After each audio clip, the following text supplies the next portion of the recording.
கடலூரில் நிலம் கையகப்படுத்த எதிர்ப்பு தெரிவித்து போராட்டத்தில் ஈடுபட்டவர்களை காவல்துறையினர் கைது செய்து வருகிறார்கள். இந்த காட்சிகளை பார்க்கலாம். கூடுதல் விவரங்களை வழங்குவதற்காக செய்தியாளர் ஸ்ரீதர் இணைகிறார். அவரிடம் பேசலாம்.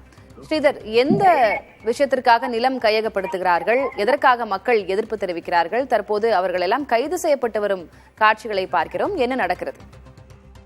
கடலூர் மாவட்டம் மலையடிக்குப்பம், பெத்தான்குப்பம், கொடுக்கம்பாளையம் இந்த பகுதியில் வந்து 176 ஏக்கர் விவசாய நிலங்கள் அரசுக்கு சொந்தமான இடம் இருப்பதாகவும் அதனை நாங்கள் கையகப்படுத்த தொடங்குகிறோம் என அரசு அதிகாரிகள் ஏற்கனவே நோட்டீஸ் வழங்கியிருந்தார்கள். ஆனால் அந்த பகுதி மக்கள் இதை வந்து மலையை நாங்கள் திருத்தி பல தலைமுறைகளாக நாங்கள் இதில் விவசாயம் செய்து வருகிறோம். குறிப்பாக வாழை, முந்திரி உள்ளிட்ட பல்வேறு பயிர்கள் இங்கே வந்து விவசாயம் செய்து வருகிறோம். ஆனால் அரசு நிலத்தை நாங்கள் இக்கார கொண்டு விட மாட்டோம் அரசு அதிகாரிகள் தெரிவித்தார்கள். ஆனால் பொதுமக்கள் எங்கள் நிலத்தை நாங்கள் 200 ஆண்டுகளாக பயன்படுத்தி வருகிறோம், பயன்படுத்தி வந்த நிலத்தை கொடுக்க மாட்டோம் என இன்று காலை போராட்டத்தில் ஈடுபட்டார்கள். அதற்கு ஆதரவாக அரசியல் கட்சிகளும் குறிப்பாக பாஜக, கம்யூனிஸ்ட், பாமக உள்ளிட்ட கட்சிகள் இங்கு வந்திருந்தார்கள். அவர்கள் இவர்களுக்கு ஆதரவாக போராட்டத்தில் ஈடுபட்ட போது அவர்களை வந்து முதலில் கைது செய்து இந்த கூட்டத்தை குறைத்தார்கள். அதன் பிறகு தற்போது அங்கிருக்கும் பெண்களை வந்து அங்கின்று அகற்ற முயற்சி பண்ணார்கள். அப்போது அவர்கள் கடுமையான எதிர்ப்பு தெரிவித்த காரணத்தால் அவர்களை கட்டாயப்படுத்தி தற்போது கைது செய்கிறார்கள்.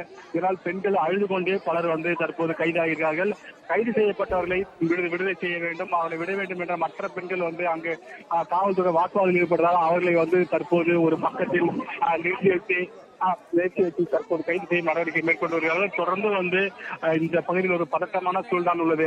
அது மட்டும் இல்லாமல் இங்க இருக்கும் முந்திரி தோப்பு மற்றும் வாழைத்தோப்புகள்லாம் முந்திரி அறுவடை செய்ய வேண்டிய நிலையில் இருக்கும் சமயத்தில் இப்போது அரசு அடாவடி செய்வதாக பொதுமக்கள் தெரிவிக்கிறார்கள்.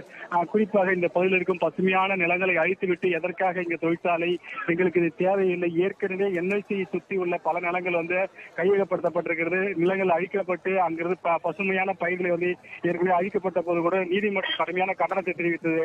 அந்த கருத்தை எல்லாம் தெரிவித்து கூட தற்போது அரசு அதிகாரிகள் நீங்கள் ஒன்று எழுதி கொடுங்கள், எப்போது நீங்கள் வந்து நிலத்தை வந்து அரசிடம் ஒப்படைப்பீர்கள், அது ஒப்படைக்கும் நேரத்தை வந்து குறிப்பிட்டு எங்களிடம் கையொப்பம் போட்டு கையெழுத்திட்டு கொடுக்க வேண்டும் என்று தெரிவித்தார்கள். ஆனால் பொதுமக்கள் எங்கள் நிலத்தை எக்காரணம் கொண்டு நாங்கள் விட்டுக் கொடுக்க மாட்டோம் என தெரிவித்து போராட்டத்தை தொடர்ந்ததால் தற்போது காவல்துறை கடுமையாக அவர்களை கைது செய்ய ஈடுபட்டிருக்கிறார்கள். நம்மளால் தொடர்ந்து பார்க்க முடியுது. 4 திசையும் பொதுமக்கள் பதறி ஓடினாலும் தொடர்ந்து வந்து மக்களை வந்து கைது செய்யும் நடவடிக்கையை அந்த பகுதியில் இருக்கும் காவல்துறை ஈடுபட்டு வருகிறார்கள்.